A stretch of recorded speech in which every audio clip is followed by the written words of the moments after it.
Welcome to the Online Success Journey Podcast, your opportunity to discover and learn from entrepreneurs like yourself. This is not your typical podcast, but a place where you can get the real story and find out how real people encounter speed bumps and detours, but journey through to find success. Now here's your host for the Online Success Journey Podcast, Patience. Hello everyone and welcome to Online Success Journey. This is episode 192. Are you ready to join the clan? Today we have Ron Carucci, a co-founder and a managing partner at Navalent and working with the CEOs and executives pursuing transformational changes for their organizational leaders and industries. He has a 30 years track record helping executives tackle challenges of strategy, organization, and leadership. He's the author of 8 books, including the recent Amazon #1, Rising to Power. He's the regular contributor to Harvard Business Review, Forbes, and 2-time TEDx speaker. Hello, Ron. Hi, Patience. How are you? Nice to meet you. Thanks for having me. Thank you for coming. I know the clan is anxious to hear your story, so let's get started with the basics. Can you tell my clan a little bit about your background, about what you did before you started your own online business? I've been a consultant for 30 years. I have our own firm is 15 years old, and before that I was a consultant in another firm, and I've worked for large companies before doing all kinds of consulting and organizational change work. What's this exciting background you've got there, Ron? Yeah. Okay. Yeah. Why do you do what you do for all these 30 years? You know, Patience, it's a privilege. I get the chance to wake up every day and wonder about how I get to make the world a better place and how to help leaders in their communities thrive better, especially when they're stuck or when they've gotten themselves into some trouble or they're facing some challenges. I have the privilege of being able to accompany them through those challenges to find and reach the aspirations that they desire. So it's an exciting job. It's different every day. I never get bored. Every client story is a different story, and every challenge is a different challenge. And even though we see lots of patterns in the challenges we face, for our clients, it's the first time they're facing it, or it's new for them in some way. And so we get to bring about our wisdom and experience and help people at a time when they need help. And so for us, it's a privilege to do that. What is the most dangerous belief an entrepreneur can have? The one dangerous belief is that there's no competition, that they believe that their idea or their service or their product or their technology is bulletproof and that it's going to thrive no matter what. And I've seen many entrepreneurs make some painfully bad assumptions about how effective or successful their work would be and what it would take to be successful. The other dangerous belief I've seen them have is that they don't need a strategy, that because they're small, because they're startup or they're younger, or because they're still, growing, that real strategy work isn't important for them. And of course, that's dangerously untrue, that the most important thing you have, especially when you're new, is clarity about who you want to be and who you want to serve. But for so many entrepreneurs, they hate the word no. They don't want to say no. And so they dilute the focus and they dilute the precious few resources that they have by sort of aiming at everything and trying to be all things to all people. And of course, that often proves to be a big problem later. Is that why 50% of leaders fail within 18 months? It's certainly one of the reasons. In our research on executive studies, we found lots of reasons why many leaders, as they rose up in the organization, failed. Many of them failed to understand the context of their organization, which is what entrepreneurs are sometimes doing when they don't say no. They're failing to understand the competitive context. We found some leaders too narrow in their views, so they would see the world only through the function they worked in. So if they were in marketing, they saw the world as consumers, or if they were in finance, they saw the world economically. We've seen leaders struggle to make decision-making and make choices. So many of the leaders fail to be able to set priorities and narrow the focus of the organization. They were uncomfortable saying no to people, and they couldn't make good decisions. And then the last group, we saw leaders who could not form very good relationships with people. They were so focused on themselves that they weren't able to really focus on making other people successful. Okay, let's put man aside because you've been in business for a long time. How do you know you are successful? Well, I think, there's lots of measures of success. I think one of the ways I know I'm successful is I love my work and I enjoy what I do. I think when people tell me that I've made a difference for them, when people, tell me they can point to tangible benefits to my work or to my support or my advice, that they can point to their organizations and see how they're performing differently and better because of my work. So that tells me I'm successful. It's really through the success of those I serve that I measure my own success. Can anyone be an entrepreneur, or are some people more cut out for it than others? I definitely think everybody cannot be an entrepreneur. Oh, at least they should not be an entrepreneur. You have to really be wired for it. It's a very unique opportunity. It's very difficult. You have to have a lot of emotional strength, a lot of confidence, and a lot of humility at the same time. You have to have a lot of both to be driven, but also be patient. And many entrepreneurs, there's a lot of entrepreneurs that struggle with depression and mental illness because of the isolation it brings them. Many of them become successful too quickly, and that's also very dangerous. So they make a lot of money, or they believe the market is rewarding them for their work through all that money, and then they stop being good problem solvers. They stop thinking about their own behavior, and they lose perspective because of their success, which is why so many entrepreneurs, we all know the statistics about 80% of startups failing in the first try. But a lot of times, for those entrepreneurs who do quite well in their first try, they actually fail the second time because of their own arrogance. So you really have to be cut out to want to be somebody who can ride the very difficult and tumultuous journey of an entrepreneur. And there's some people who just are not cut out for that. I think we all love the idea of working for ourselves and owning our own company and championing our own ideas, but liking the idea of it and actually doing it are two different things. What have you learned from business as a whole? So many things. I think business is a lot of people think business is evil and it's greedy and it's just capitalistic and it takes, but industry can change the world. Industry can create jobs and solutions to problems. I think if you look at where all the places in the world where poverty has been positively impacted, where jobs have been created, where people have had thriving careers, is because business has made a huge impact in a positive way. Yeah, there are some bad apples out there. There are some companies that do horrible things, but I think for the most part, the greatest thing about business is the potential good it can do in the world. What is one thing that has contributed to your success? I'd like to think that one of the things is gratitude. That I try and maintain a posture of being thankful for what I have and what I get to do. There are days what I do is really hard. There are days where it's painful and difficult and I don't enjoy it. But even in those times when I remember that I'm thankful for the privilege of being able to do it, it helps me persevere. And I think, I've worked very, very hard to be good at what I do. What I do is a craft, and I've worked very, very hard to hone my craft. So I think those are two probably really important factors. What is one thing no one knows about you? I have a collection of antique doorknobs in my office and door knockers, and they go back many, many, many years. And the reason it's a long story about why I have them, but they remind me, when I look at them, they remind me that, there are many, many, many doors that have been opened before me, and many, many, many doors and many stories of people who walk through those doors to come after me, and that the story didn't start with me and it won't end with me. And when I enter someone else's story, it's not starting or ending with me, but my job is to help open those doors. Okay, what grounds you? My children. I have my children are adults now, but being a parent. There's nothing more reality inducing than children. And they're thrilling and they break your heart, and your struggles become their struggles, and you have to prepare them to be good adults, and you have to fight with them and debate with them, and they remind you, from the moment you change their diapers to the moment you watch them graduate college and everything in between, they are a great mirror of the real world and what it takes to be in the real world and how much control we don't have. There are so many things I wish I could control in their lives and their stories that I can't.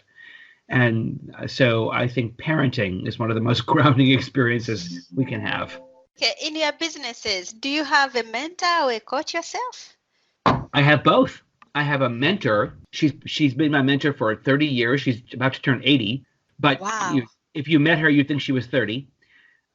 She's spry and bright, but she has been one of the strongest forces in my life. And I would have never arrived where I am without her. And then I also have a coach. About 4 years ago, I decided I needed to take my own medicine. And so I hired a coach for me, and that's been life-changing in terms of what I've learned and how I've stretched and how I've learned about my own work and how to talk about my work. So I think none of us should be going through this journey without help. All of us need help from someone. And I know that asking for help is sometimes difficult, but nonetheless, it's still a good thing. And I recommend mentors and coaches for everybody. I think we should all have somebody in our corner who can give us advice and counsel and challenge us and kick our butts and encourage us when it's hard, and help us with ideas when we feel stuck. Help has one of the greatest discoveries. In fact, I go back to your question about what has made me most successful. I would say having help. What is the most valuable thing your mentor or coach has told you? I think my mentor, she taught me very early on. She said to me, nothing in life is irrevocable except death. And what she meant by that is you get do-overs, so try. We often talk ourselves out of trying things because we're fearful, we're anxious about failure, we worry what other people will think too much, and we treat it as if it's a one-shot opportunity. And so I do think that, if you're willing to persevere, nothing in life is irrevocable except death. And she helped me find courage in that. My coach, there's a million things she's taught me. I think practically she's helped me discover how best to use my own voice and where to use my voice and how to shape and sharpen my voice as I bring it to the world. The world's become very crowded and cluttered with ideas and very noisy out there. And so sharing ideas is difficult because there's so many millions of people doing the same thing. And so finding a way to set yourself apart from the other ideas in a way that still feels authentic is hard. And she is helping me learn to do that. Tell us about your recent research on organizational honesty. I don't think we all have to look too far, patients, to see, that sometimes the truth is hard to find. And we wanted to know what in organizations would predict if people would lie or tell the truth or not. Because so often, we sit in the room with people, in conversations. This began for me by sitting with an executive who I was interviewing for an assessment for his organization, and he was telling me a story about a merger they had just completed that failed. And in the interview, he told me, if we're honest, we all knew it wasn't going to work. We knew we didn't fit with them. We didn't have the capabilities that needed to make them successful. But we were desperate, and we all convinced ourselves that it would work. And I thought, my gosh, why would you tell me that? But why would you not tell each other that when it counted? And why would you not tell each other before you made such a horrible decision? And it just made no sense. These were good people. These were not like horrible, evil villains. They were good people. And so I thought, why would good people, when it mattered most, not be honest with each other? And I wanted to find out. That's what led us to our 15-year study with more than 3,300 interviews in it to examine what were the patterns that would predict whether or not somebody would lie or withhold the truth in organizations. And we published that research in HBR now, and we're working on a book for it. And it's I think it's going to be a very timely and important conversation because we all struggle with what to believe and who not to believe. And we all lie. We all at some point misrepresent ourselves or misrepresent information, mostly out of fear or self-protection or to try and create an impression that we want others to think. And I think it's important that we all step back and ask ourselves, in what situations and why do we distort or withhold the truth? But what do you think it causes people to lie or withhold the truth in the organizations? Well, so that we found 4 reasons. One was a lack of strategic clarity. So if your organization has a mission or a vision or value statement, which most do, but everybody in the organization doesn't believe them, or they sense that the way you act is different than the words you say, you're almost 3 times more likely to have people lie or withhold the truth. The other is accountability systems. So if your accountability systems are perceived to be unfair, in other words, if the way my contribution is being measured, not rewarded, but just measured, if I think it's unfair or inaccurate, I then have to embellish my accomplishments and lie and cover up my mistakes. That makes you 4 times more likely to have people lie or withhold the truth. The other was governance. So if the way you make decisions in your organization is not transparent, if it's hidden, if it's secretive, if the only information I can rely on to make decisions is rumors and gossip in the underground, and there's no forum that the truth can be told, and there's no convening of leaders in meetings where they can be open and honest and have debate, then you're also almost 3 times more likely to have people lie or withhold the truth. And lastly was cross-functional rivalry. So we all know what it's like for people across departments to have conflict, for sales and marketing to struggle with each other, or for the supply chain and the R&D people or manufacturing to struggle with each other. When those rivalries become conflicts that you've never resolved, when they stay conflicts, you're 6 times more likely to have people lie or withhold the truth, because we have now a fragmented organization, and when we fragment the organization, we create dueling truths. We create multiple truths, and then you have winners and losers. So, and it's cumulative. So if you have all those conditions, if who you say you are and what you do don't match, if accountability is perceived to be unfair, if decision-making is not transparent and dissent has to go underground, and if people are, having border wars or rivalries, if you have all those conditions, that makes you almost 16 times more likely to lie or withhold the truth. That puts you right in a great path to be on the front page of the London Times in a story you never wanted to be in. So what can the organization do to create more honest in the workplaces? Well, so ask the hard questions. If you have a vision and mission and value statement, start there and ask yourselves and ask the organization, do we live up to this? Do we act according to this? Do our customers believe we are who we say we are? Are we serving them the way we say we are? Or is there hypocrisy between what we say and what we do? Is your accountability system perceived to be fair? Do people feel out the way their contribution is talked about, the way they're given feedback, the way they're given resources? When you ask them to do something hard, do they feel like they're set up to fail or to succeed? What happens in your meetings? Do people tell the truth in your meetings?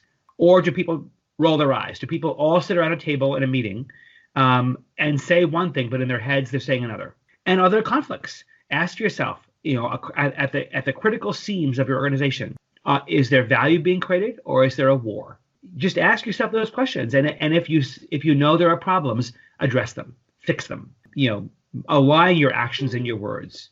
Make sure people feel like there's justice in your accountability. Make sure people are telling the truth in your meetings. Make sure the right people are in your meetings, first of all, and that honest information is being exchanged. And make sure that there's cohesion at your seams. Make sure there's harmony, that there's people are linking their work and truly collaborating instead of competing with each other.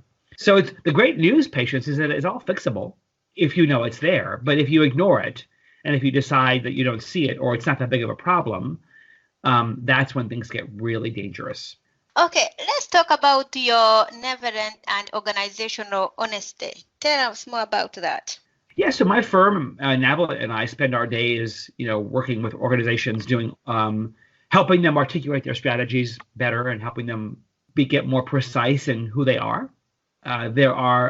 We spend our time working with leaders to help make them stronger, to help make them better, to help make them more effective in their work. We spend our days helping organizations design themselves. So if our organization isn't put together right, or if there are problems in how it's built, we spend time helping leaders, make organizations more efficient and more whole. What type of your clientele or your organizations or leadership do you help? So all of them. We spend time working with large corporations, with mid-cap companies who are mid-range sizes, and we also work with startups. So we work with them all. Where can we find your product, and how can we connect with you? Yeah, so come visit us, at Navalent, Navalent.com. We have if you are looking to lead transformation in your organization, we have a free ebook for you called called Leading Transformation, and you can find that at Navalent.com/transformation.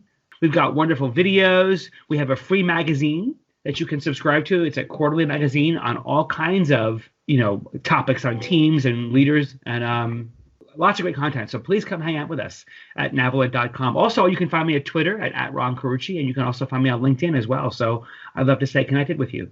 Thank you for sharing.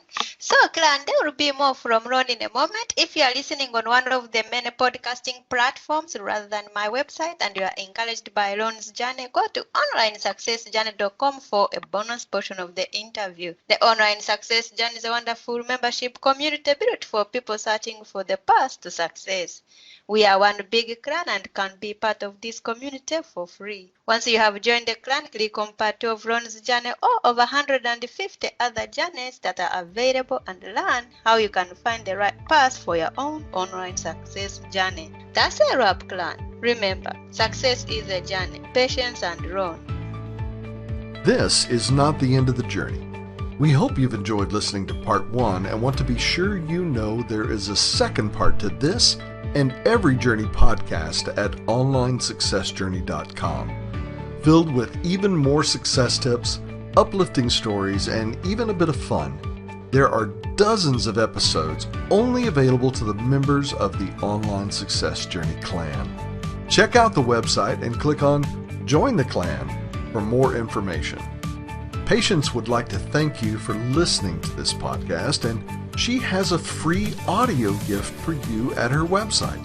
Go to onlinesuccessjourney.com for instant access to this gift. Of course, you know that listening to the journeys of others helps each of us chart our own path. So make sure you're subscribed to be notified as each new interview is posted. There are so many ways to stay connected to the Online Success Journey and to listen in. And if you're enjoying the podcast, we appreciate your help in telling others.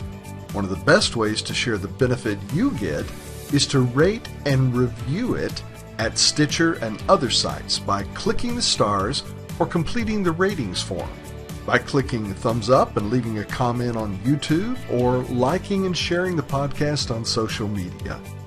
To review the podcast within iTunes, simply open iTunes to the podcast, click on Ratings and Reviews, then write a review. On behalf of Patience, and until next time, thanks once more for listening. It is our hope that this podcast will guide you on your own online success journey.